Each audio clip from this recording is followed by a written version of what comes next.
পাঠ করছি জহির রায়হানের বিখ্যাত ছোট গল্প পোস্টার। কালো হরফের লেখা অক্ষরগুলো দোকানে সোনালি রোদে কেমন চিকচিক করছে। সাম্রাজ্যবাদ ধ্বংস হোক। বাজারে এক মেছুনির সাথে ঝগড়া করে মেজাজটা এমনিতেই বিগড়েছিল আমজাদ সাহেবের। তার উপর সদ্য চুনকাম করা বাড়ির দেয়ালে এহেন পোস্টার দেখে রাগে থরথর করে কেঁপে উঠলেন তিনি। বারান্দায় দাঁড়িয়ে ছেলেকে ডাকলেন, আনু। আনুরও দেখা নেই। বাবার অনুপস্থিতির সুযোগ নিয়ে লাঠিমার মার্বেল হাতে বেরিয়ে পড়েছে সে সেই ভোরে। কানু এসে বলল, কি বাবা? তোকে কে ডেকেছে? আনু কোথায়? চোখ রাঙিয়ে ছেলের দিকে তাকালেন আমজাদ সাহেব। এত কষ্ট করে বাড়িওয়ালার হাত পা ধরে হোয়াইট ওয়াশ করালাম, দেয়ালে লিখে দিলাম বিজ্ঞাপন লাগিও না, তবুও দেখ পাজিগুলোর যদি একটু কণ্ডজ্ঞান থাকতো। যত সব নচ্ছার কোথাকার। আমায় গাল দিচ্ছ কেন? ওগুলো কি আমি লাগিয়েছি নাকি? মুখ ভার করল কানু। ছেলের কথায় আরও ক্রুব্ধ হলেন আমজাদ সাহেব। শুয়োর কোথাকার, তোর কথাকে বলছে। বলছিলাম যে বাদরগুলো এসব পোস্টার লাগায় তাদের ধরতে পারিস না, ধরে জুতো পেটা করে দিতে পারিস না? থাকিস কোথায়? রীতিমতো হুঙ্কার দিয়ে উঠলেন আমজাদ সাহেব। পাশের বাড়ির আফজাল সাহেব বাইরে চিৎকার শুনেই বোধহয় বেরিয়েছিলেন। বললেন, কি ব্যাপার আমজাদ সাহেব, এই সকালবেলা? আর বলবেন না সাহেব, সাধে কি আর চেঁচাচ্ছি, এসেই দেখুন না একবার, বলে আঙুল দিয়ে দেয়ালের পোস্টারটাকে দেখালেন আমজাদ সাহেব।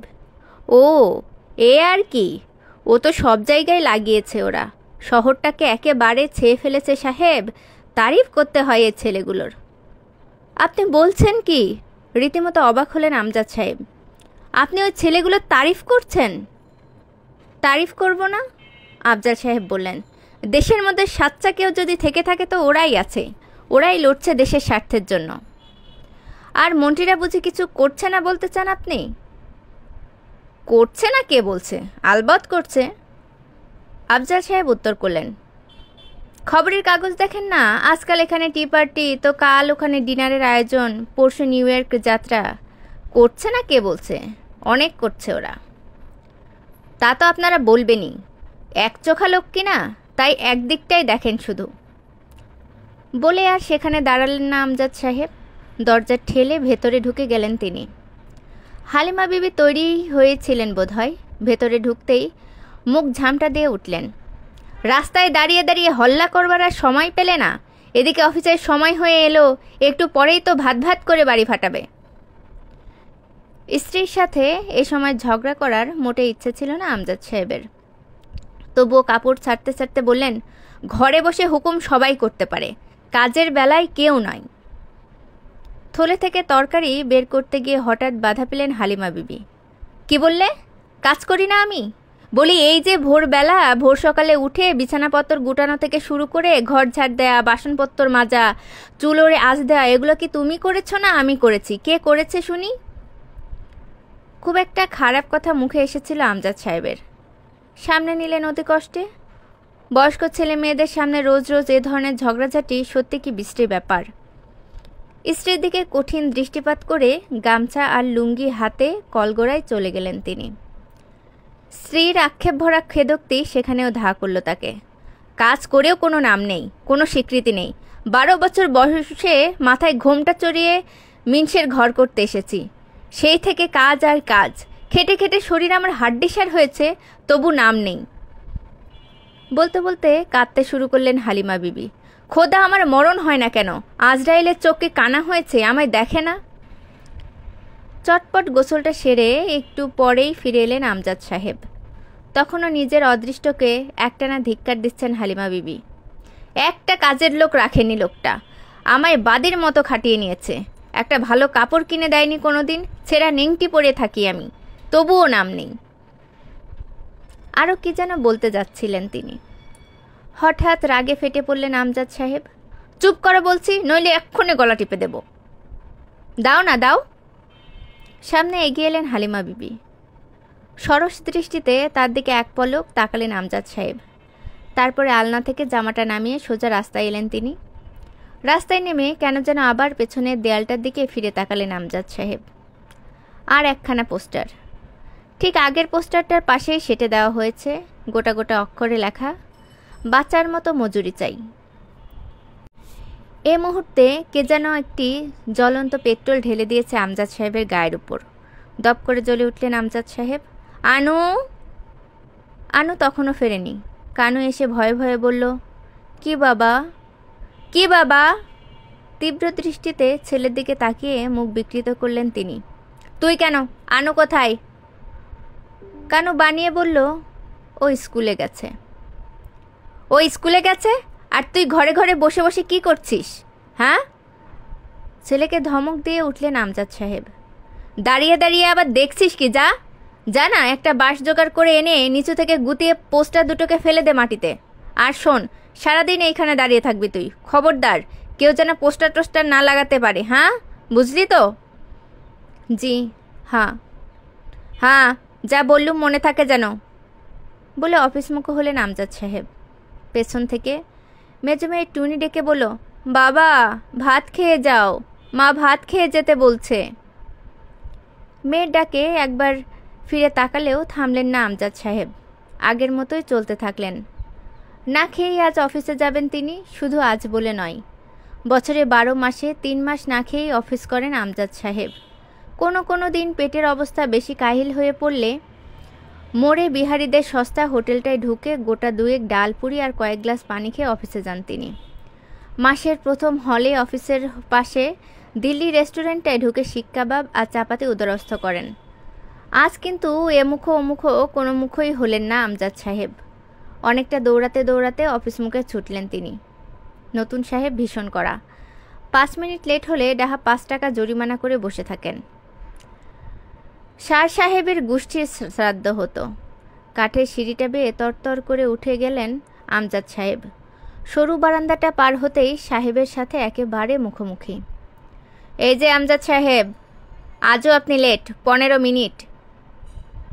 15 মিনিট নয় স্যার, 5 মিনিট। কথাটা ঠোঁটের কাছে এসেও যেন থেমে গেল। মুখ কাঁচুমাচু করে বার কয়েক হাত কসলালেন তিনি। তীক্ষ্ণ দৃষ্টিতে তার দিকে কিছুক্ষণ তাকিয়ে থেকে নতুন জুতোর মচমচ শব্দ তুলে পাশ কাটিয়ে চলে গেলেন তার চেম্বারের দিকে।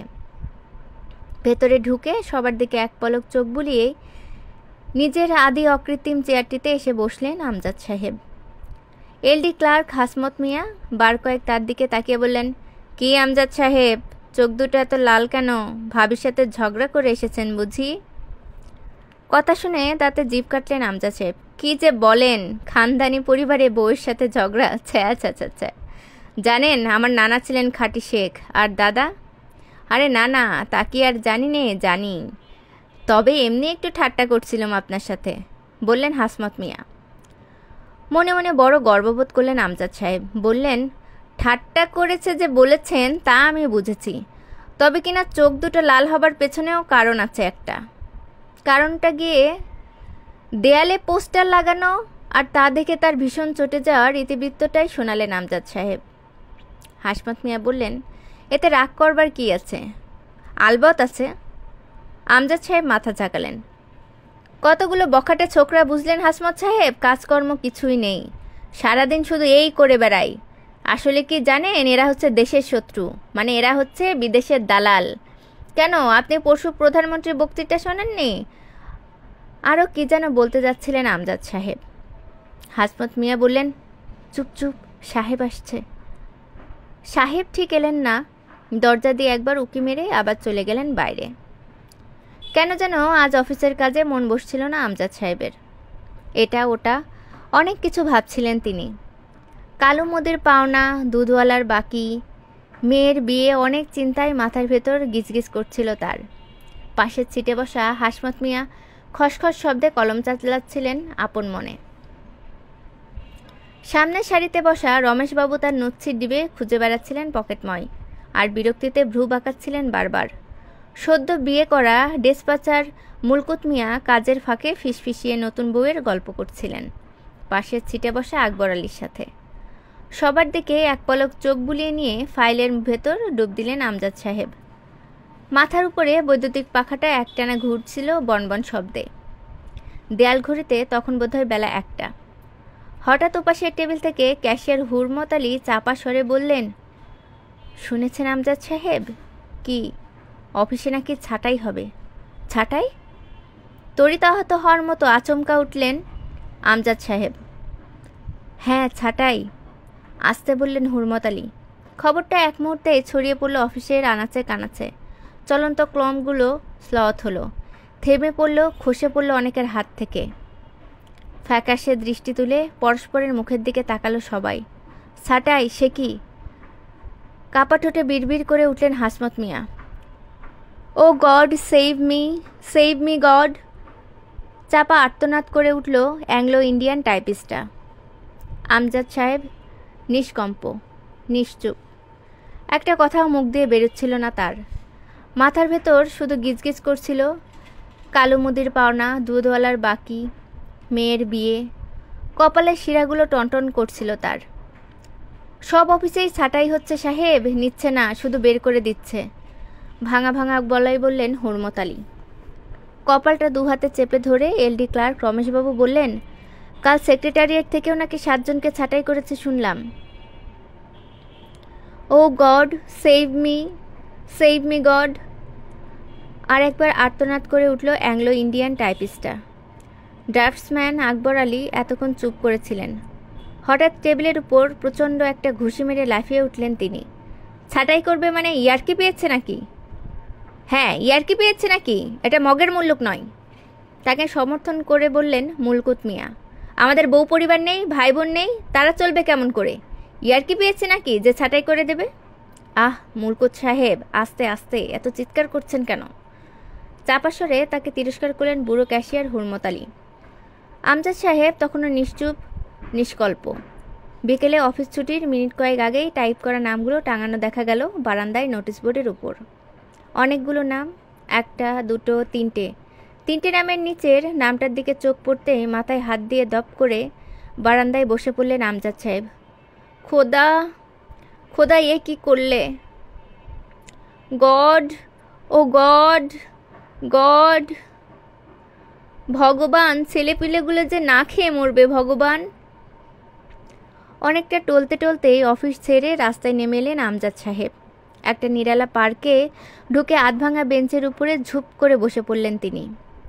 নিরালা একটু চিন্তা করবেন, কিন্তু চিন্তা করতে বসে বহুমুখী চিন্তার ধাক্কায় অল্পক্ষণের মধ্যেই হাঁপিয়ে উঠলেন আমজাদ সাহেব। দূরে একটা হলদে বাড়ির জানালায় একটা মেয়ে পাশের বাড়ির ছেলের সাথে ইশারায় কথা বলছে। সেদিকে কিছুক্ষণ অর্থহীন দৃষ্টিতে তাকিয়ে রইলেন তিনি।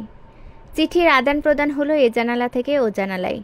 দৃষ্টি সেদিকে থাকলেও ভাবছেন তিনি অন্য কিছু। চাকরিটা তাহলে সত্যি সত্যিই গেল? আরে আমজাদ, কি ব্যাপার, এখানে কি করছো? পেছন থেকে পরিচিত কণ্ঠস্বর। ফিরে তাকালেন আমজাদ সাহেব। আবিদ সাহেব দাঁড়িয়ে, এককালের সহপাঠী, বর্তমানে ন্যাশনাল ব্যাংকে কাজ করেন। ম্লান হেসে তাকে অভ্যর্থনা জানালেন আমজাদ সাহেব। কি হে, কেমন আছো বলো তো? ভালো আর কোথায়, ঘরে বউয়ের অসুখ। অসুখ? হ্যাঁ, সেই পুরনো রোগটা আবার মাথাচাড়া দিয়ে উঠেছে। ডাক্তার দেখাওনি? ডাক্তার তো বলেছে রক্ত বলতে কিছু নেই শরীরে, বলে একটু থামলেন আবিদ সাহেব। তা ভাই, একটা চাকরি বাকরি জোগাড় করে দিতে পারো, বড় কষ্টে আছি। কেন, তুমি চাকরি করতে না, সেটা কি হলো? অবাক হয়ে জিজ্ঞেস করলেন আমজাদ সাহেব।